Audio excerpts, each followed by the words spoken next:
You know, folks, I said this in a previous video, but the more we get in the weeds with Donald Trump and this administration, the more disgusted I become, not with Donald Trump, but by the politicians who still continue to prop him up on both sides of the aisle. The people who in times like these will still find a way to cave.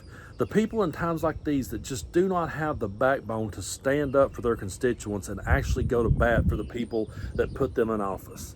Those people are the ones that truly do disgust me, because this could all end tomorrow if everyone would band together and stand up against this and say, this is not what this country is about, this is not who we are, and we're not going to stand for it any longer. If people would do that, we could see ourselves coming out of this authoritarian nightmare. But as long as people always cave and always bends the knee, we're going to be here. So we can get mad at Donald Trump all day long. We can make video after video and we can call out Donald Trump.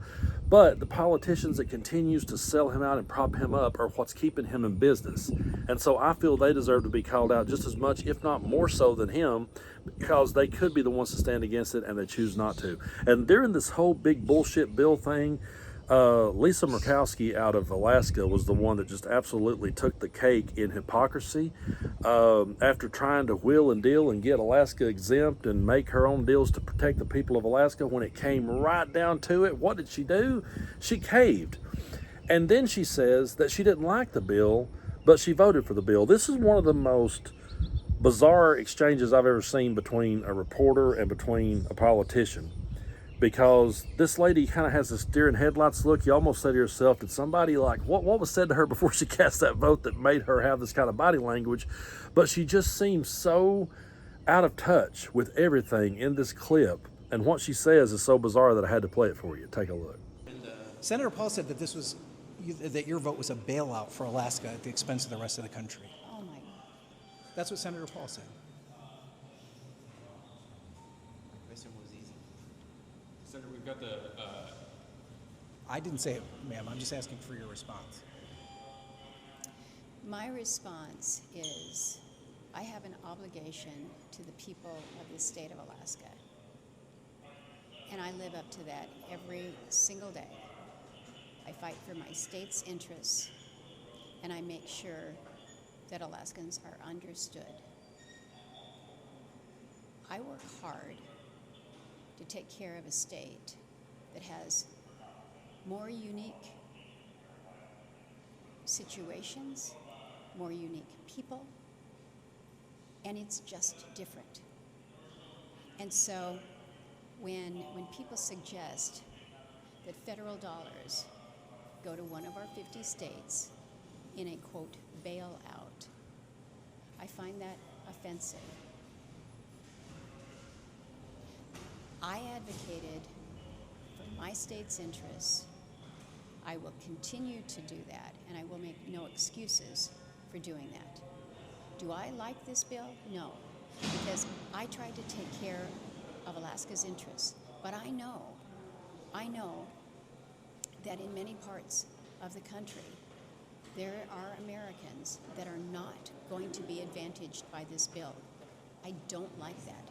I don't like the fact that we moved through an artificial deadline, an artificial timeline to produce something, to meet a deadline, rather than to actually try to produce the best bill for the country.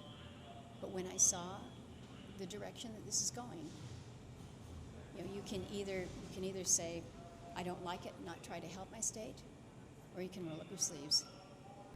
That has got to be one of the oddest exchanges that I have ever seen in my life. What she's basically saying is, I don't like this bill, but I'm going to go ahead and vote for it anyway and just kick the can down the road. What she really was saying out loud right there, but she just couldn't bring herself to, is, I caved to Donald Trump. I bent the knee to him because I was afraid of what might happen if I didn't. I was afraid that I might get locked up because he's always talking about arresting his political opponents.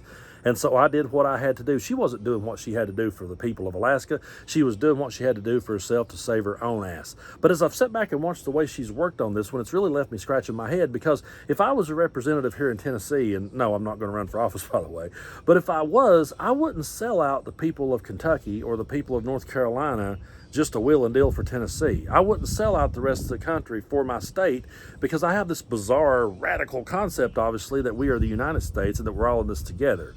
So I would stand up against the bill regardless, and if it meant sitting behind a jail cell, fine, go ahead. Do what Gavin Newsom did, which is say, hey, come on, arrest me, lock me up, I don't give a shit. I admire him for having that stance and for saying, look, I'm going to stand up for the people of California. You can arrest me if you want to. Notice they didn't when he said that.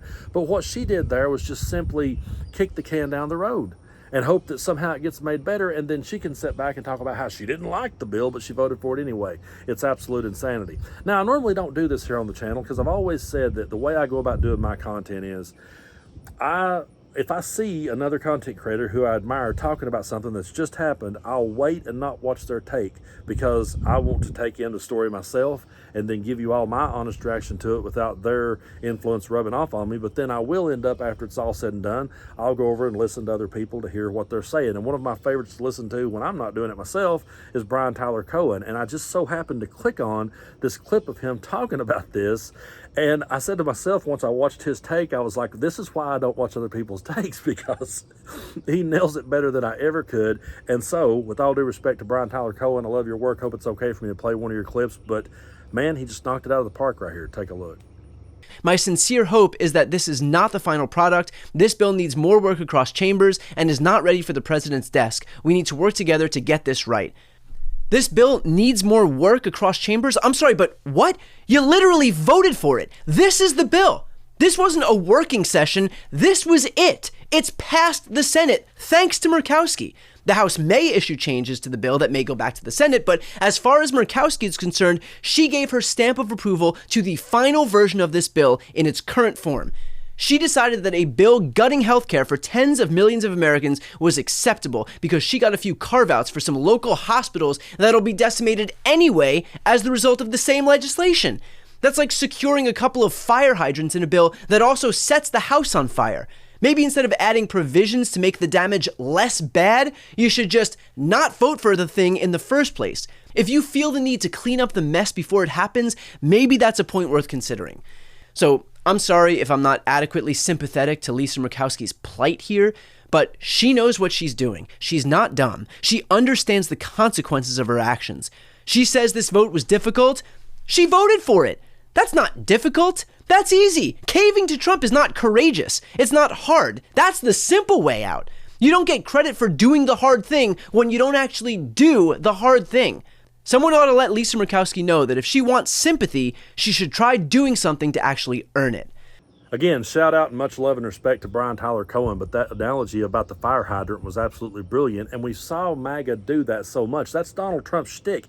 He creates a problem and then goes in and says he's going to try to fix the problem and then takes credit for it when it's all over, when he's the one that actually stirred up the hornet's nest to start with. And people like us sees through this, and people like us are tired of it. And we're just tired of these politicians that are constantly saying, I have to go back and talk to my constituents. But then when they get there, in that moment, they cave to Trump, which tells us that they do not care about the people they're representing. They only care about themselves and their own political career. So they'll try to kind of, I don't like the bill. That way I can go on MSNBC and CNN and Fox and I can talk about how I didn't like certain parts of the bill. But then I can also say that I voted for it just so that Donald Trump will give me a pat on the back and he won't come after me. It's just absolutely ridiculous. But we have to call out people on our side of the aisle too. And I try to stay away from this next dude because he's such an embarrassment to our side. But when I saw this clip, and it's a couple of days old, but when I saw this clip of John Fetterman complaining about the big bullshit bill because he was missing time with his family at the beach, yeah, me and this guy is not the same. Take a look. Oh my God, I just want to go home. I've already, I've missed our entire trip to the beach. My family's going to be back before we that. So, and again, I'm going to vote no. There's no drama. The votes are going to go. In fact, the only interesting votes are going to be on the margin, whether that's Collins or Johnson and those. But all the Democrats, we all know how that's going to go. And I don't think it's really helpful to put people here till when some ungodly hour. And again, Thank you, sir. Thank you. So what I would say to John Fetterman is, if this big bullshit bill becomes law, then people aren't going to be able to afford to go to the beach. People are going to get sick and die, and they're not going to get to see the beach again. So stop your whining, stop your complaining, and stop at this point in American history. I cannot tolerate these Democrats who at this point in history suddenly wants to just, hey, they won, so maybe we ought to act more like them. I don't care how many elections Donald Trump and MAGA wins, they were still wrong at the end of the day. Just because they won an election does not make them right. Just because they won an election does not put them on the right side of history. Because I know people's going to get upset at this analogy, but Hitler won an election and he was on the wrong side of history. These people are on the wrong side of history. And this bowing and caving to Donald Trump is going to come back to haunt them years from now. Maybe right now in this particular moment, they'll be okay. And maybe they will never suffer like their constituents are going to suffer. Maybe they'll dodge that bullet. Maybe they will get away from that and they won't be the ones to hurt and suffer. But one of these days, they're going to go down in the history books as the ones who paved the way and propped up Donald Trump. They'll be the ones that could have stopped the madness. And they're going to have to stand there in their town hall meetings. They're going to have people stand up. If you think it's been bad lately with these town halls where Republicans have barred non-Republicans from coming, if you think it's been bad thus far, wait till the big bullshit bill becomes law and give it some time. And you're going to see these people, they won't hold a town hall meeting again because they won't be able to, because their constituents are going to be standing there talking about the jobs they lost, talking about the hospitals that shut down, talking about their loved ones that they just got done burying. And it's going to be all on the backs of people like Lisa Murkowski who caved in that moment to Donald Trump.